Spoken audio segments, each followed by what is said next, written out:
Hey everybody, Jake here, and today we're going to take a look at the Pilot Penmanship. A very unique looking pen from Pilot. It is a fountain pen. So let's just go ahead and jump right into this squid looking thing. Real quick, just some specs. Length capped, 14.8 centimeters, 148 millimeters. Length uncapped, 14.4 centimeters, 144 millimeters. Length posted is going to be 14.9 centimeters or 149 millimeters. Diameter of the grip is going to be 11.2. Diameter of the body at the largest point is 12.9. Those are both millimeters. So let's go ahead and jump into some size comparisons here, because these are going to get interesting. So here's the Pilot Penmanship. Here's a Jinhao X750. Here's a Karas Customs Fountain K. Here's a Lamy Safari. And here is the TWSBI Diamond 580 All. So you can see this pen has quite a bit of length on all of these, really. And if we just uncap it, it's still longer than most of these pens. So I'm not going to uncap all of these and show you all of them, but we'll do the most common ones here. So here's the Jinhao uncapped next to it. And here's the Safari uncapped next to it. So you can see it's a fairly long pen. Luckily it's very light and you really don't feel the length too much. Now if it were, made out of the same material as this Jinhao here, it'd be extremely heavy. But it isn't, so that's good. Okay, and last size comparison, I'm going to leave this capped. Just bring in something somewhat similar to it, just a Japanese oddity. Here's an Otamatone. This is a Japanese musical instrument. Go ahead and turn this on for you here.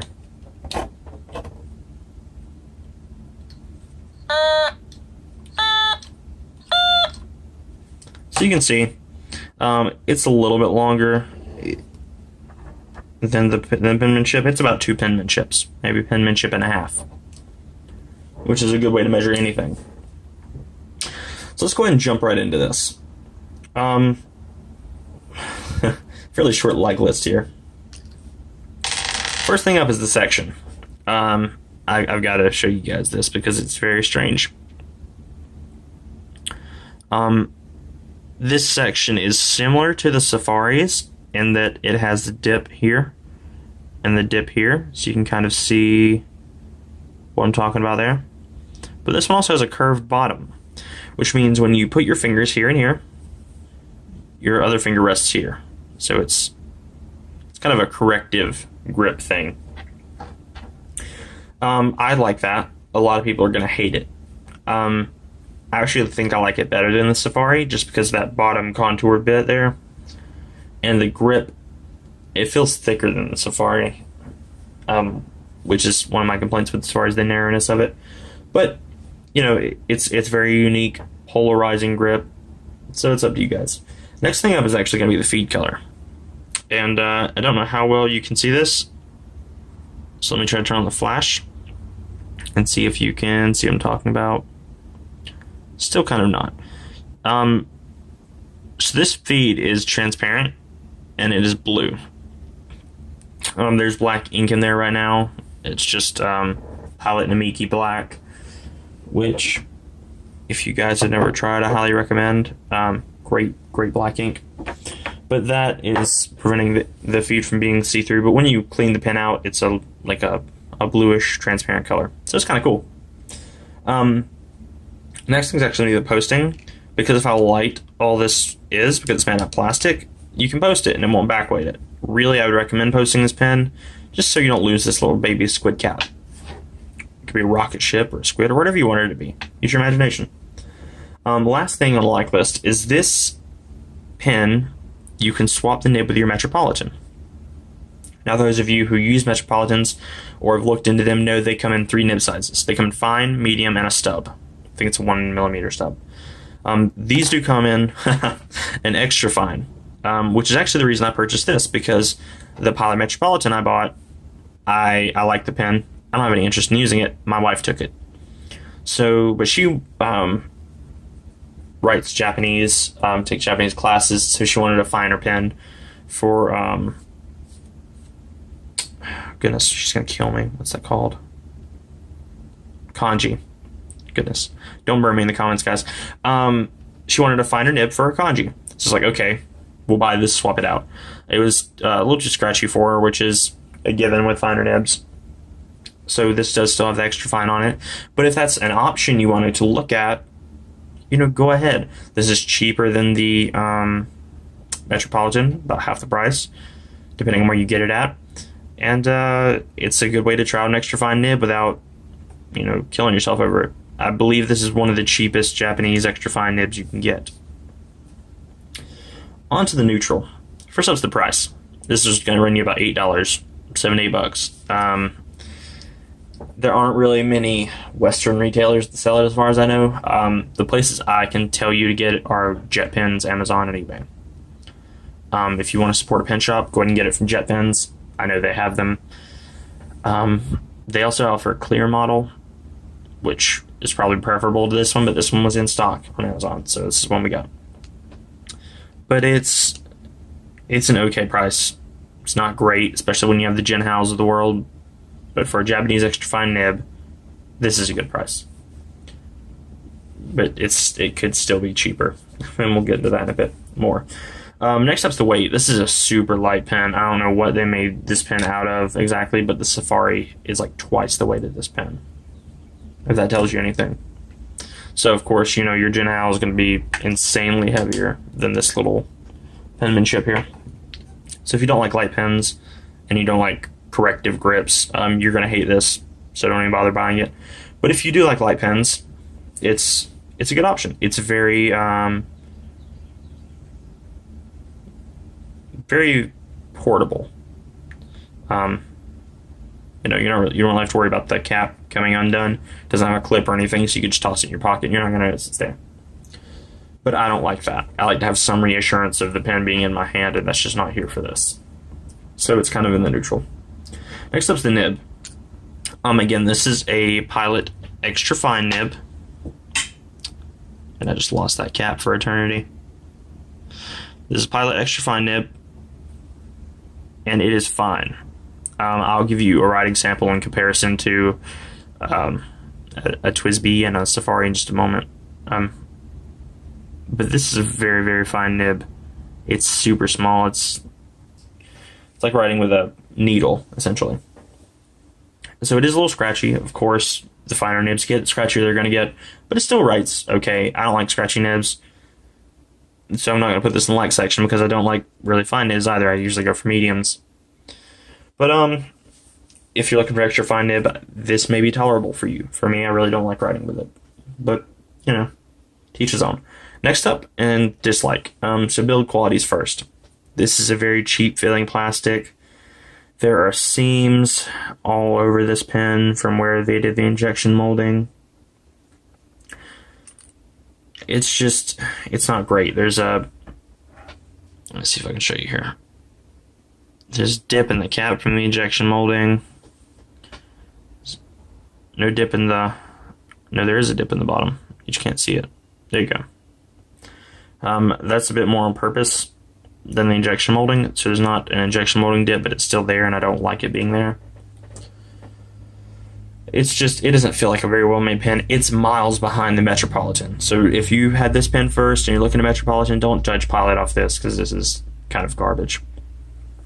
Next up's the aesthetics. It looks like a wand or a adult toy or a squid or whatever else you want it to be, because it doesn't really look like a pen. Out of all the pens I've seen, this is the least pen looking pen I have yet to see. you know, even the Safari, it's not really a classical pen-looking pen, but it looks like a pen.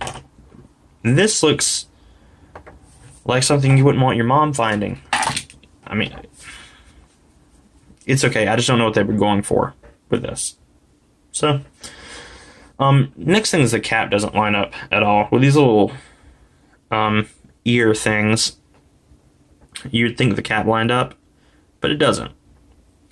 And that's really annoying. You can see there's seams, actually, that should line up, but they don't. So that's just something else. I don't think it would have been that hard to get the seams on the injection molding to line up, guys, but they didn't do it. If you want the seams to line up, you have to actually kind of uncap it to about there. And at that point, it will line up. There's a huge gap. You can't do that. They're literally, you know, 1/8 of an inch away from having this line up. I just think that's ridiculous.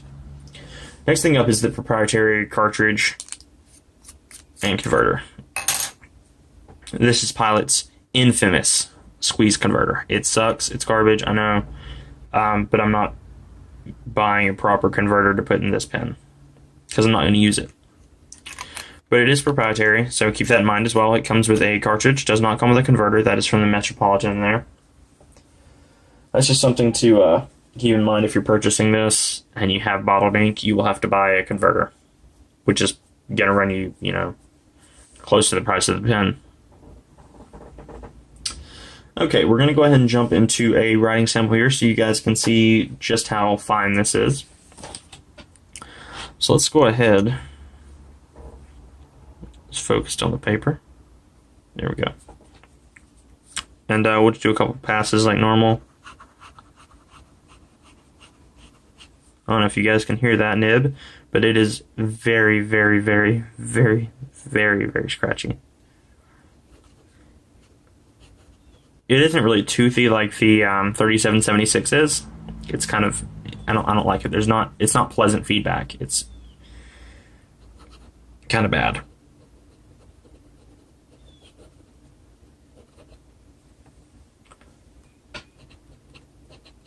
And obviously, this goes without saying, but this is a steel nib. So there's the penmanship.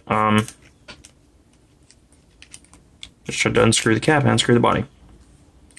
So I'll go ahead and do a regular line, a line with some pressure, and a reverse line there for you. I'm going to just compare it. So let's go ahead and grab the Safari. And I'll do the same thing. This is a fine nib on the Safari, Western Fine. So we'll do a line with some pressure, and a reverse writing line. Let me redo that line actually, because it's a lot of ink. You can see it's significantly thicker there. And next up, we'll do the TWSBI 580 all and make sure this one's writing before. There we go.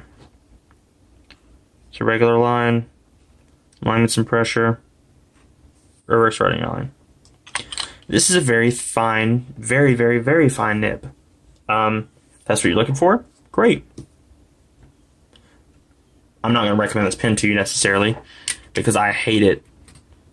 But if you're looking for an extra fine nib for your Metropolitan, you know, for an extra $8 or whatever, go ahead and jump on it.